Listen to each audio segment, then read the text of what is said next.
Well, hello and welcome all you wonderful people out there in YouTube land.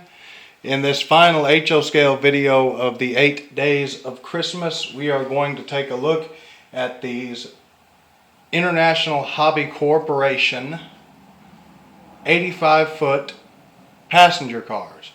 Now you see 3 on the track. There's actually 4 of them, which I'll swap out one of these 2 diners here for the 4th car. Correction, one of these 2 sleepers here for the 4th car, which is a diner. These are going to be used for a tourist train, a vintage railroad that runs on the Stars Hollow Railroad with the Mahano 260 that we reviewed in the last HO scale 8 days before Christmas video, or 8 days of Christmas video. So I'm going to make this little equipment swap and we will dive into it. Okay, so here is the diner of the 4.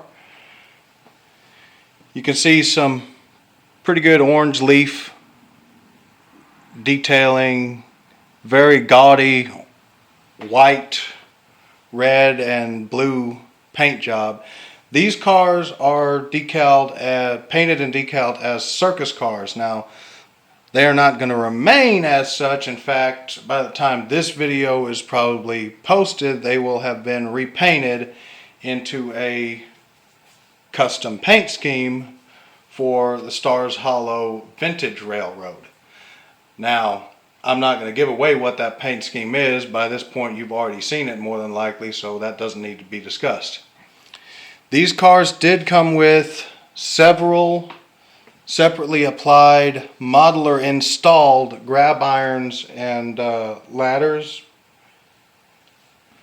You can see there on the end, possibly here, here, as well as here and here and here.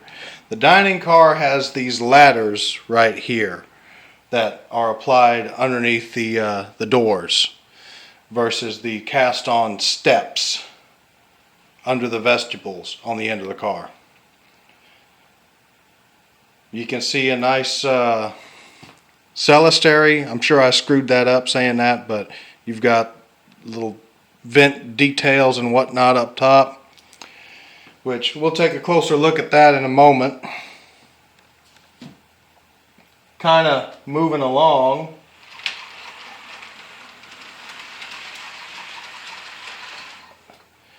You've got one of the 2 sleeping cars that I bought.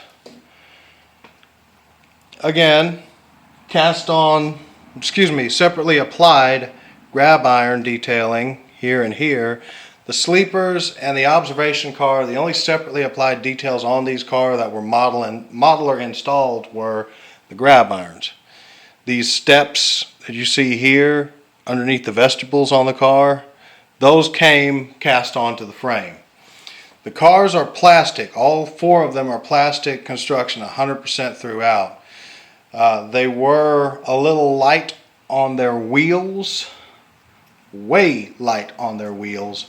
And it was a problem operationally, so I had to pop the roofs off, which the window glazing and the roof are one piece. You pop them off. There's 6 locking tabs here on the undersides, the edges of the undersides of the car. You pop those off and pull gently on the roof, and it just slides right out as one piece with the window glazing.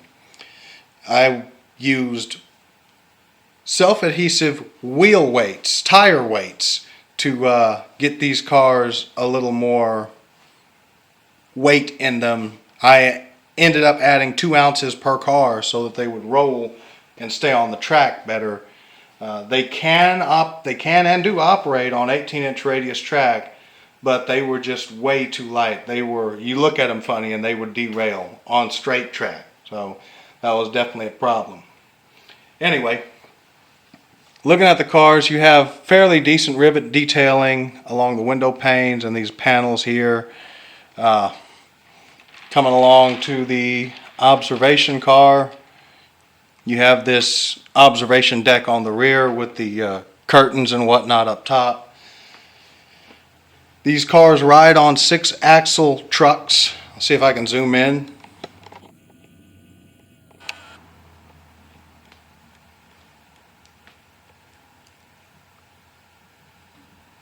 And all of the cars have the toolboxes and retention tanks and air conditioning tanks on the undersides of the car.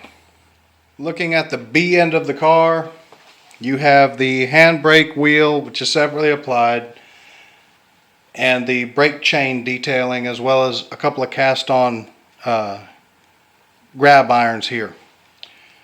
There is no interior detailing, which I'll worry about that later, if ever.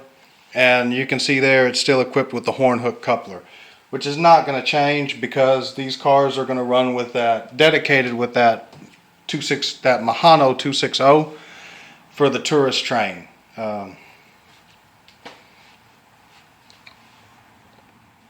The A ends of all these cars are identical with the exception of the observation car. As you can see there, you have a gold hand railing around the observation deck on the rear of the car, as well as a nice red curtain type detailing up here. You have the cast on grab irons here and here. That's pretty much it. Cast on door detailing on the rear of the car and rivet detailing on the body of the car inside the observation deck.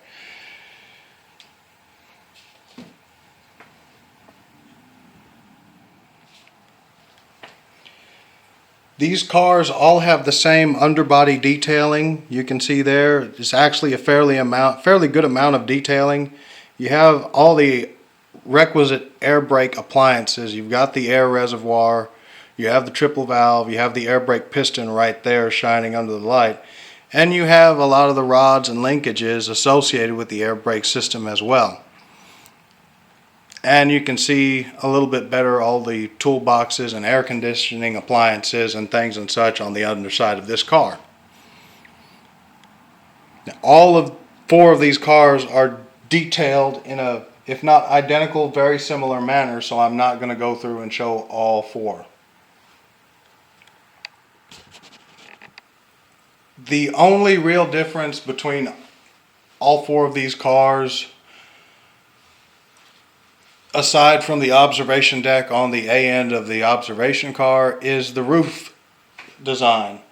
So you can see here on this side is the typical heavyweight Celestory design, but right here it kind of pokes out a little more on this end. This is for the observation car, and you have a few more hatches and openings and whatnot. That's room for some air conditioning ducts and things and such of that nature. Well, coming around here to the sleeper car, to the sleeping car, you have the traditional Celestory, however you say it.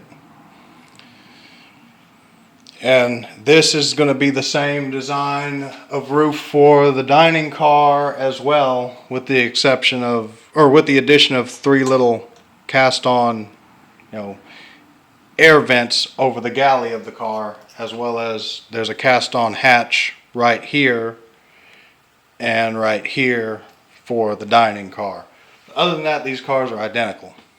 With the additional weight these cars required to be able to run well on these 18-inch radius curves, they're a cool sight going around the layout, and they look great behind that little Mahano 260, which you're going to see here momentarily. Again, by the time this has been published, hopefully these will be in their permanent paint jobs.